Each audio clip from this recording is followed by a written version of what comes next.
Olá, patriota! Seja muito bem-vindo a mais um vídeo aqui do canal, onde a verdade tem prioridade e a liberdade não se negocia. Já aproveita e deixa o like, compartilha com quem não se deixa enganar e se inscreve para fortalecer essa voz que não abaixa a cabeça para ninguém. Agora, vamos direto ao ponto, porque aqui a pauta é clara e a análise é sem filtro. Vamos pro vídeo. Certo, eu tinha uma pergunta sobre... Sou Tyler, a propósito, eu tinha uma pergunta. Minha namorada e eu temos crenças políticas diferentes. Votamos de forma diferente. Somos ambos cristãos. Temos muitas das mesmas crenças sobre como os humanos devem ser tratados, aborto, esse tipo de coisa, mas... política de identidade um pouco, não gostar de candidatos com base em sua personalidade versus sua política. Isso meio que nos dividiu também. A priorização de políticas. Então, ela é um pouco mais voltada para ajudar no exterior. E eu acho que deveríamos estar mais focados internamente agora com os danos que você sabe sofremos nos últimos 4 anos. Então, como devemos lidar com o nosso relacionamento quando temos muitos dos mesmos valores, mas crenças políticas diferentes? É uma pergunta muito boa. Então, você diria que, mesmo fora do contexto de Trump, vocês ainda concordariam em grande parte sobre política ou não? Eu acho que sim, há um pouco. Acho que isso meio que se encaixa na questão da identidade. Ela tende a pensar que Trump é anti-imigrante, enquanto eu digo que ele é anti-ilegal. Fora do contexto de Trump. Você acha que ela votaria mais republicano do que democrata? Eu não acho. Apenas com base na questão da ajuda externa. Você quer? Você quer a verdade? Sim. Não se case com essa garota. Sim. Não se case com alguém com quem você não pode falar sobre as notícias diárias. Vocês podem rir disso. Não construa uma vida com alguém com quem você não pode concordar. Sobre qual canal de notícias diárias assistir. Vou ser honesto. Sim, podemos falar sobre isso. Todos nós concordamos que grande mídia, de ambos os lados. Vocês têm que concordar sobre isso.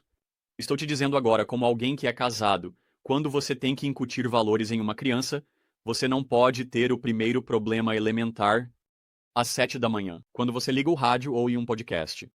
Para haver discordância. Você já tem o suficiente disso em casa. Sim. Você precisa ter harmonia. Posso te perguntar sobre questões específicas? Tipo, nós concordamos sobre o aborto. Temos falado sobre imigração, e eu disse, você sabe, Trump não é anti-imigrante, ele é anti-imigrante ilegal. E precisamos proteger nossos próprios cidadãos. E realmente precisamos trazer pessoas de outros países, mas apenas quando pudermos realmente oferecer oportunidades a elas. E concordamos nesse tipo de coisa. Então, o que estaria dividindo? Bem, eu perguntei algumas coisas, o que foi revelador. Eu perguntei, ela votaria? Votaria mais nos republicanos do que nos democratas. E você disse, novamente, não quero colocar palavras na sua boca, mas você disse não realmente. Sim. E novamente, estou apenas dizendo, construa uma vida com alguém com quem você tenha acordo nas questões macro. Você pode ter discordância nas questões micro.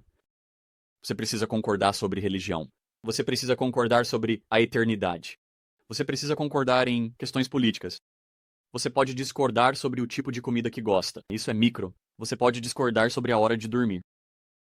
Você pode discordar sobre o tipo de carro ou onde passar as férias. Isso é micro. Macro, vocês devem estar alinhados. E entenda, vamos apenas pegar, por exemplo, você está criando um filho. E ela diz, ei, você leva o filho de manhã e depois ele fica com a mãe. Esse filho vai ouvir duas coisas diferentes. Uma casa dividida não pode se manter de pé. E esse é o ponto, é que deve haver harmonia. Porque se de repente, por exemplo, sua esposa disser, bem, você sabe, Trump é X, Y, Z. E você diz, bem, não, ele é na verdade isso. Em algum momento é como se eles olhassem e dissessem, bem, há desunião ali. Então eu sou um grande defensor do acordo macro. Não estou tentando abalar seu mundo aqui. Mas não tente mudar sua namorada ou sua futura noiva ou esposa politicamente. Não funciona. Sim. Estou te dizendo agora. Isso seria realmente uma boa transição. Então eu ia vir aqui para o azul. Eu estudo na Spokane Falls Community College. Eu não queria viver a vida de festas, a vida de fraternidade universitária. E não queria ser influenciado por universidades liberais. Eu queria meio que apenas trabalhar e ir para a escola. E eu acho que uma grande parte das crenças políticas dela, eu a ouço, ela tem a mente aberta para o que eu digo e começa a concordar com algumas coisas. Acho que grande parte da vida dela foi influenciada por ter 2 pais liberais, e agora ela está na escola. Não se case com essa garota. Você não quer sogros liberais. Você não quer isso. Estou te dizendo, fuja, encontre outra pessoa. Os sogros são muito importantes. Estou te dizendo agora mesmo, como alguém que é casado e tem 2 filhos, os sogros se tornam parte da família. Você quase os herda como pseudo-pais. E tipo, se de repente você vai ser assim, ó, aqui está o dia de ação de graças, aqui está o Natal, você deveria estar animado com o dia de ação de graças. Você deveria estar animado com isso, não como se estivesse relutante. E então, se você quer guerra na família, porque aqui está a triste verdade, você quer, tipo, a verdade mais direta. Por que não? Ela tem um bom relacionamento com o pai dela. Sim, Ela ficará do lado dele em vez de você, todas as vezes. sim. Ela vai contar aos pais dela contra você. Se de repente ela sentir que a política está afetando o casamento, o primeiro amor dela é o pai. E se ela tem um bom relacionamento com o pai e sente que você está, tipo, trazendo uma ideologia ruim, tenho certeza de que sua mente está começando a pensar um pouco porque você pode ter visto alguns exemplos disso. Ela voltará para os pais liberais contra você e você ficará isolado. Sim, eu digo que ela tem uma mente aberta, tipo, eu não quero colocá-la no estereótipo liberal. Eu não estou dizendo isso, dizer que os pais importam. Sim, mas com o pai dela vou te contar essa anedota. O pai dela sabe como eu votei e ele é um defensor bastante forte. Contra Trump. Ele nunca mencionou isso pra mim, mas temos um bom relacionamento. E ela já chamou a atenção do pai por não ter uma mente aberta o suficiente. E ela diz que sabe, estou dividida entre vocês dois. E acho que você deveria ser menos odioso. Eu sei, mas estou te dizendo. O empate vai para o corredor, o que significa que o empate vai para a biologia. E porque é injusto para ela escolher, tipo, você sabe qual um ou o outro? Você pode pensar que estou generalizando.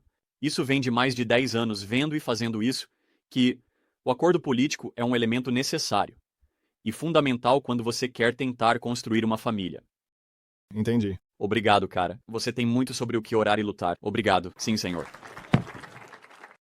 Neste trecho impactante, vemos um alerta direto e realista sobre os perigos de ignorar as divergências políticas no relacionamento. Charlie Kirk não romantiza a convivência entre ideologias opostas dentro de um casamento. Ele expõe a raiz do problema com precisão. Se não há unidade nos grandes temas, como fé, moral, criação de filhos e visão de país, a relação será minada com o tempo. Não se trata apenas de votos diferentes, mas de cosmovisões conflitantes que inevitavelmente afetarão decisões cotidianas e o ambiente familiar. Quando há filhos envolvidos, tudo se intensifica. Como educar uma criança com 2 vozes antagônicas dentro de casa? É preciso ter coragem para escolher a verdade ao invés do conforto emocional. Casamento é aliança, é construir uma só carne, uma só missão. E isso só é possível quando há harmonia nos pilares que sustentam essa construção. Portanto, mais do que emoção, use razão. Um casamento com bases frágeis em valores gera instabilidade, confusão e, no final, sofrimento.